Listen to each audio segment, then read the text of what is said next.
What's poppin'? Welcome back to I Do It Myself. I am Wayno. If this is your first time here, I hope you stay. You heard? If you like what it is that I do, hit that sub button, run up them likes. Today, we talking about your man Drake. Yeah, your man. And Lucian Grainge, aka Dr. Doom, because this is some Dr. Doom shit. Nah, man, but for real, on a serious note, let's just unpack this, people. Let's break this down and talk about this declaration, you know what I mean, that Sir Lucian Grainge has given on his behalf while he's being pursued within this this situation with UMG. Drake basically, his team basically said, listen, I was negotiating with y'all to get my shit straight, to get this money, to get this next super duper bag. Y'all put out Not Like Us to defame me. Y'all allowed this man to use my house and put PDF markers all over it. Y'all allowed this record to come out. And not only did y'all allow this record to come out, y'all botted the record to push it to its forefront to defame me so that y'all couldn't give me more bread. That nigga been the main character for so long that he really did not see the writings on the wall. Writings on the wall, what I mean by writings on the wall is this. Let's go back a year ago when this didn't exist. Charlemagne was like, he was asked, what you think Drake gonna do? Yeah, he gonna sue. I'm suing. I'm putting cases on all you bitches. Yes, me. Yes. Not playing with y'all. And again,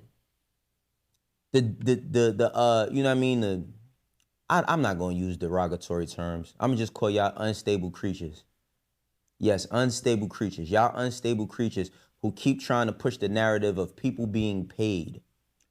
I seen this whole, shouts out to Screwface Jean. I seen this whole deep dive on why Screwface Jean was taking money from PG, Lang, and TD. Listen, let me tell you something. Much respect to Screwface Jean. He do what he do. He got a lot of videos on his channel where he breaks down and does reactions, and his reactions have done millions upon millions and millions of views. That's enough for him.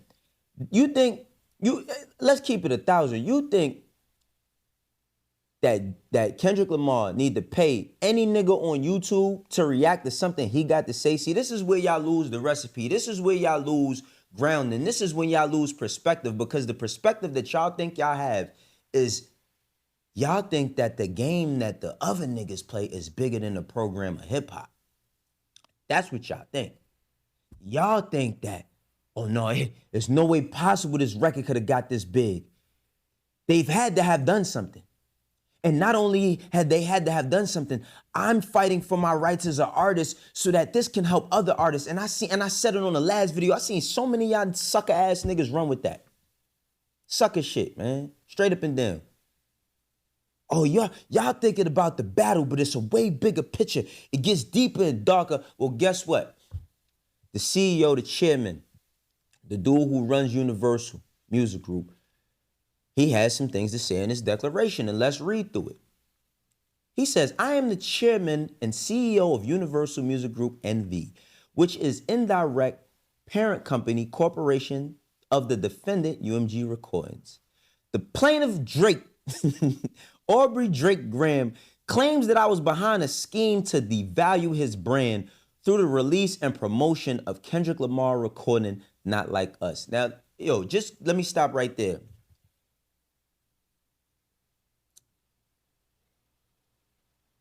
You don't think that he's done enough to devalue his own brand? I'm being dead serious right here.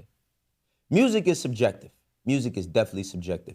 But do y'all not think that before the battle, just aesthetics-wise, I'm just keeping it 1,000 aesthetics-wise. I understand what it's like to be cooler with younger people. So he cool with Yachty. That's his man. They work on music and all that other shit together. But you start painting your nails, my nigga. You was not painting your nails, bro. If it would have ever been a time where we would have thought you'd have been painting your nails, it would have been when we first found out who you was. You start wearing all types of weird-ass clothes, bro. And I'm gonna keep it 1,000. It's not like people was ever looking at him to dress. Like people was looking at him to get their styling tips from like, oh nah, you seen Drake had that shit on. I gotta. Only thing I do love is I love them the black the bread OVO fours with the paint splatter. Them drinks like 25,000 in friends and family. I do like those. I ain't gonna lie. But the knock the sneakers. To knock the Air Max. Bro, them shit's trash, bro. Let's just keep it 1,000, bro. Devaluing a brand is not only done through music. It's how you move. It's how you react in adversity. It's the music you make as well. And let's put things in perspective, because you know they say, oh, but Wayno, ain't Jay-Z your GOAT? Yeah, he worked with younger artists. In Blueprint 3, he worked with Drake. He worked with Kid Cudi. He worked with J. Cole at the time on Star Is Born. And, you know, Drake on All the Dogs. He worked with Yeet. And I mean, I like the fact that he had Cash Cobain because that's from the city and all of that. But, bro, your music changed drastically.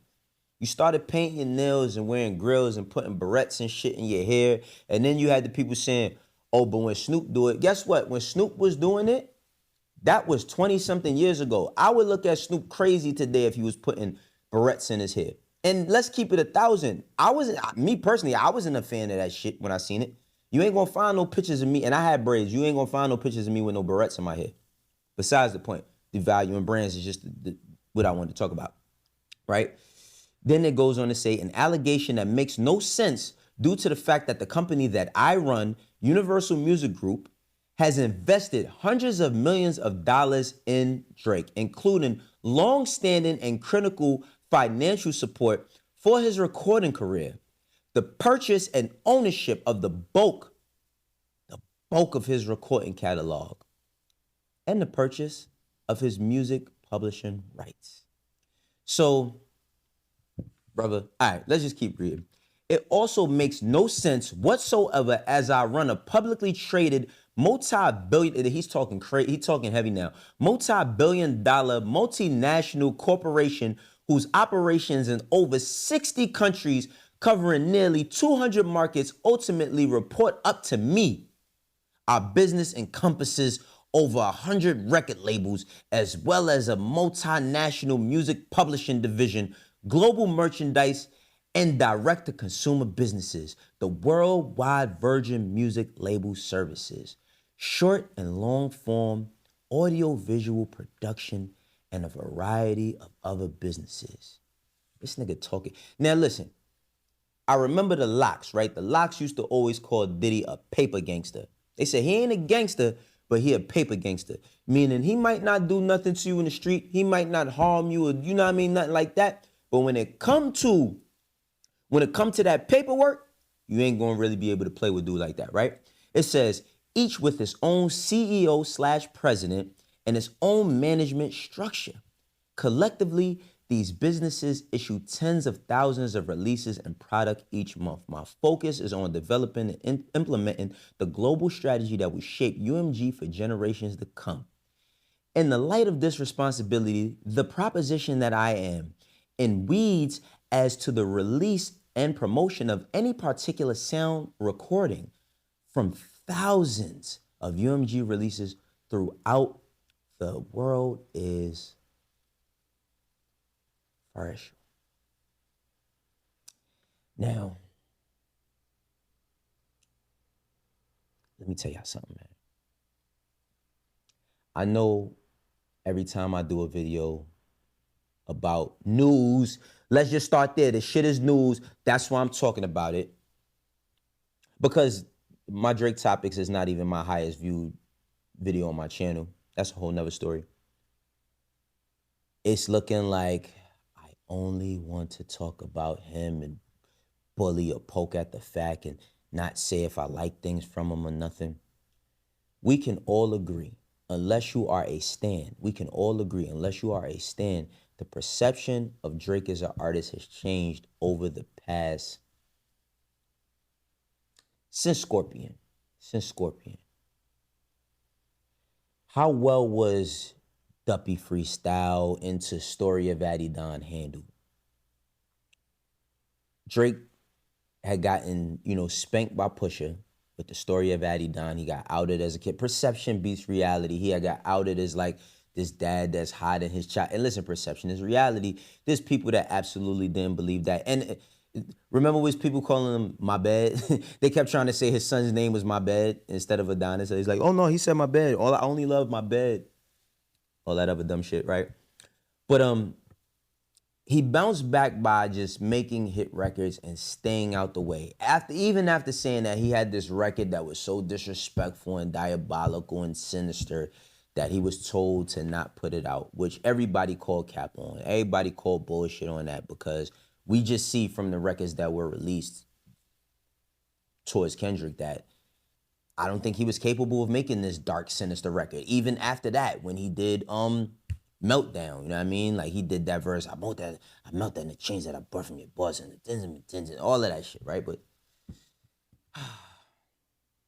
let's keep it going. Given my role, I am accustomed to the unfortunately largely resigned to personal attacks.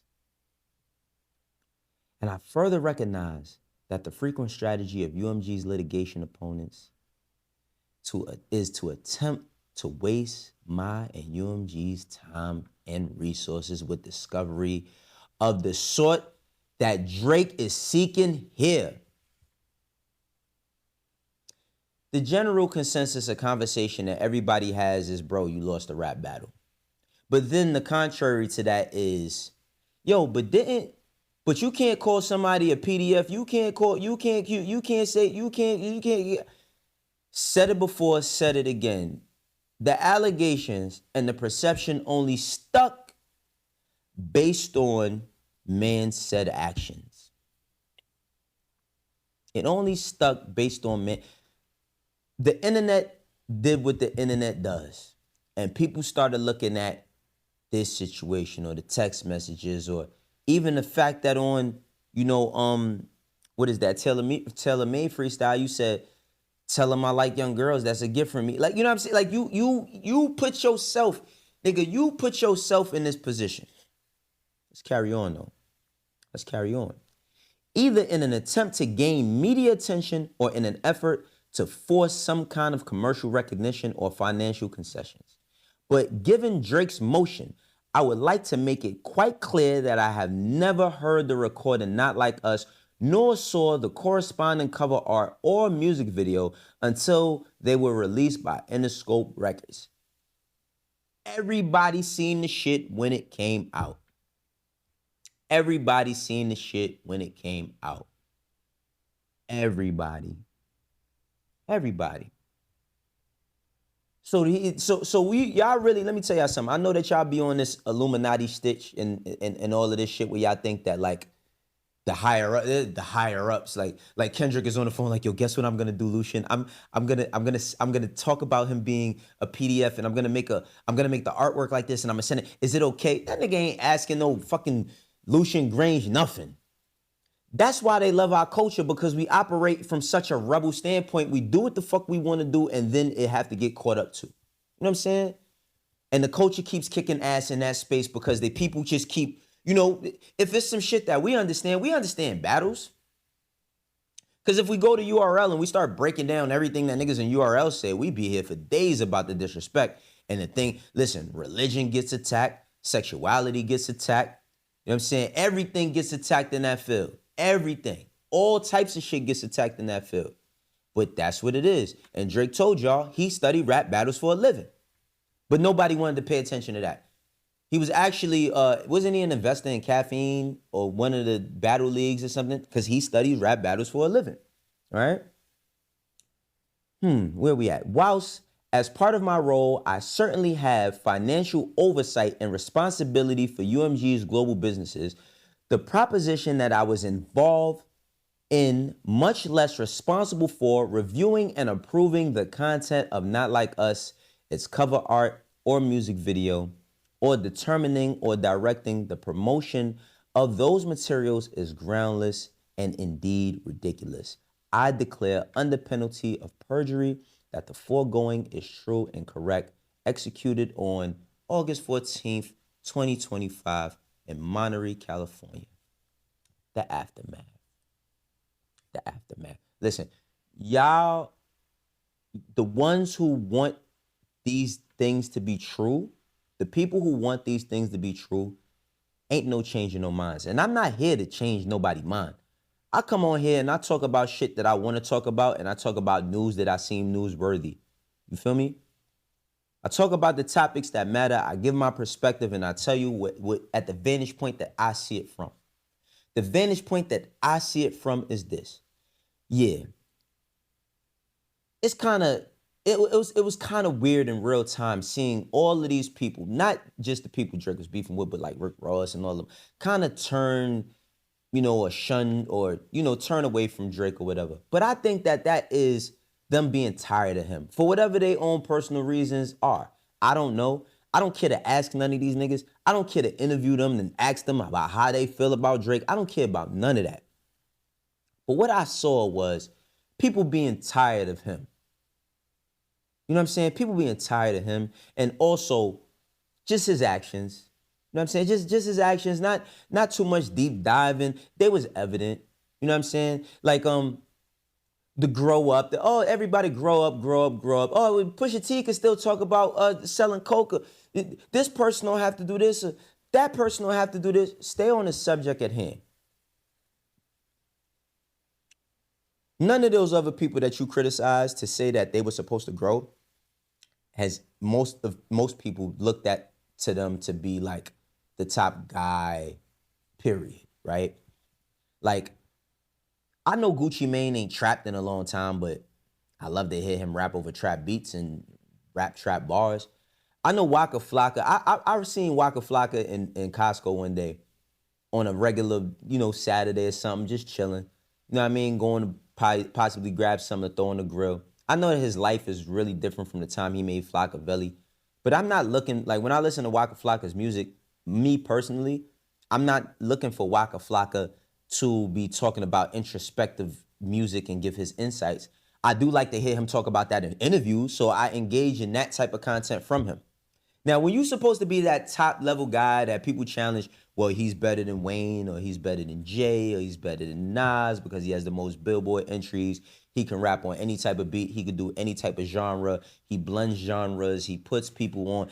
Listen, all that shit is good and great and all of that. But at the point where you get into a rap battle, it's about who did what better, who said the most disrespectful shit, who was better at it, who ruled with the perception, who made things broad and whatever, right?